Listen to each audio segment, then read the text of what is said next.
আমরা তোমায় ভুলি নাই, আমরা তোমায় ভুলি নাই, রাজপথ ছাড়ি নাই, রাজপথ ছাড়ি নাই, রাজপথ ছাড়ি নাই, রাজপথ ছাড়ি নাই, ডাইরেক্ট অ্যাকশন, ডাইরেক্ট অ্যাকশন, দাবি আমাদের একটাই, চলে ভাই দেরি করেন।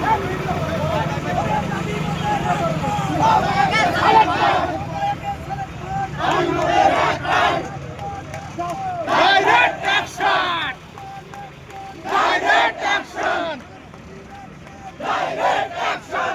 ভাই এরপর আসেন সাবেক সংসদ সদস্য, বীর মুক্তিযোদ্ধা, বিশিষ্ট সমাজসেবক, নেতা কর্মীদের প্রাণের প্রিয় নেতা জননেতা ডাক্তার মোহাম্মদ সালেক চৌধুরীকে নওগাঁ 1 আসনে পুনরায় বিবেচনা করে নওগাঁ 1 আসনে প্রার্থী পরিবর্তন করে ডাক্তার মোহাম্মদ সালেক চৌধুরীকে মনোনয়ন দেওয়ার জন্য কেন্দ্রীয় হাইকমান্ডকে অনুরোধ জানাচ্ছি।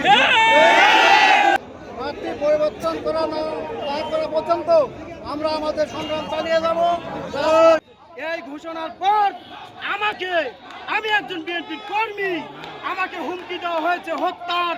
এটা মিডিয়া জানে, মিডিয়া হয়েছে, জনগণ জানে। এই জন্য বলতে আপনার কাছে অনুরোধ, আমাদের দাবি যদি আপনি চান এই আসন, তাহলে পরে বীর মুক্তিযোদ্ধা সালেক ডাক্তারকে দিতে হবে। আমরা এই মাঠে উঠবো না।